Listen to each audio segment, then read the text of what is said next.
Pratikno menjadi operator politik Jokowi untuk melanggengkan kekuasaan. Namanya juga disebut dalam korupsi BTS. Saya Bagja Hidayat dan inilah opini Tempo.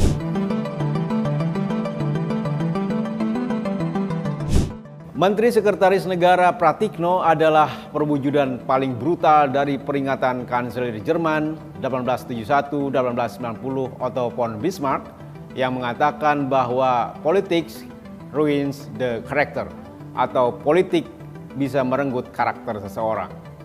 Menjadi menteri 2 periode, mantan Rektor Universitas Gadjah Mada Yogyakarta ini menari bersama kekuasaan Presiden Joko Widodo.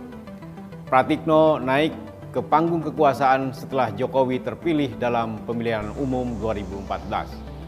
Selama hampir 1 dekade, ia menjadi pembantu presiden untuk urusan lancang dan lancung.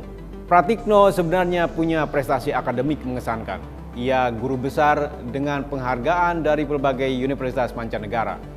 Menempuh pendidikan di kampus-kampus ternama, Pratikno meminati bidang politik lokal dan desentralisasi, politik keuangan negara, serta kebijakan publik dan birokrasi. Pada bidang-bidang itu, ia tentu mempelajari etika, transparansi, keadilan sosial, dan norma hukum. Namun, menjadi menteri membuatnya menanggalkan nilai-nilai itu, bahwa politik adalah urusan publik yang terkait dengan etika dan norma. Ia menjerumuskan diri dalam urusan politik dengan P kecil, yakni bagaimana menjaga kekuasaan sang majikan. Liputan majalah ini menemukan Pratikno menjadi perantara mulusnya putusan Mahkamah Konstitusi dalam mengubah syarat calon presiden dan wakil presiden dalam Undang-Undang Pemilihan Umum.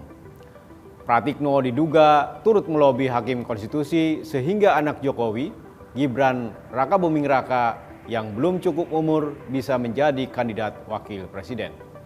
Manuver politik Pratikno juga menyasar partai-partai agar bersedia menerima Gibran sebagai calon wakil presiden bagi Prabowo Subianto. Sebelum keluarnya putusan Mahkamah Konstitusi pada 16 Oktober 2023, partai pendukung Prabowo punya jagoan masing-masing. Dukungan itu buyar begitu Gibran cukup syarat menjadi calon wakil presiden.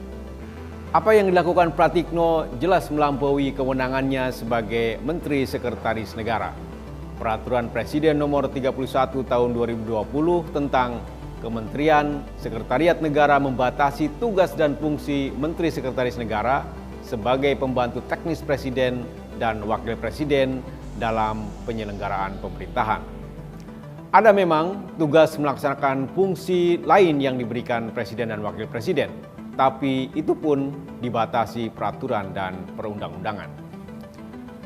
Melobi Hakim Konstitusi agar membuka jalan politik bagi anak presiden tentu bukan tugas lain dalam aturan itu. Membujuk partai politik agar menerima anak Jokowi dalam koalisi pemilihan presiden juga bukan tugas seorang Menteri Sekretaris Negara.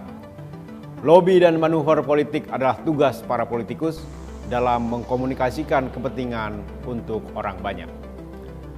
Apa yang dilakukan Pratikno bukan hanya tak patut, juga mengkhianati intelektualitasnya sendiri sebagai akademikus. Alih-alih mengingatkan Jokowi agar tak terjerembab dalam hasrat melanggengkan kekuasaan, ia justru menjadi operator mewujudkannya.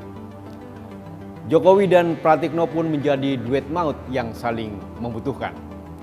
Jokowi mengandalkan Pratikno sebagai pelaksana tugas yang patuh tanpa reserve. Pratikno menikmati privilege sebagai tangan kanan presiden.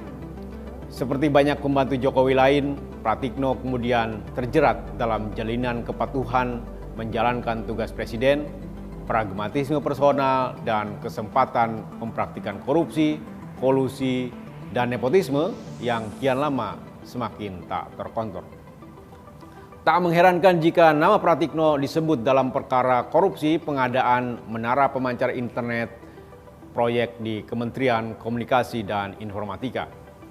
Dito Aryo Tejo pada 2020 menjabat Ketua Umum Angkatan Muda Pembaharuan Indonesia, sayap Partai Golkar, bertemu dengan kontraktor pemancar internet di ruang kerja Pratikno.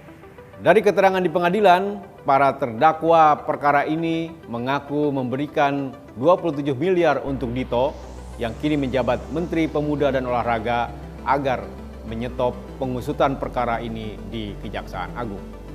Dito acap disebut sebagai Pratiknos Boy karena menjadi menteri berkat campur tangannya, meski Golkar mengajukan calon lain.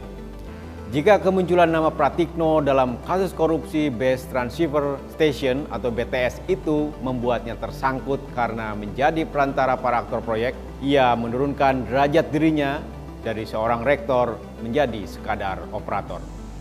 Simak opini dan liputan selengkapnya hanya di majalah.tempo.co.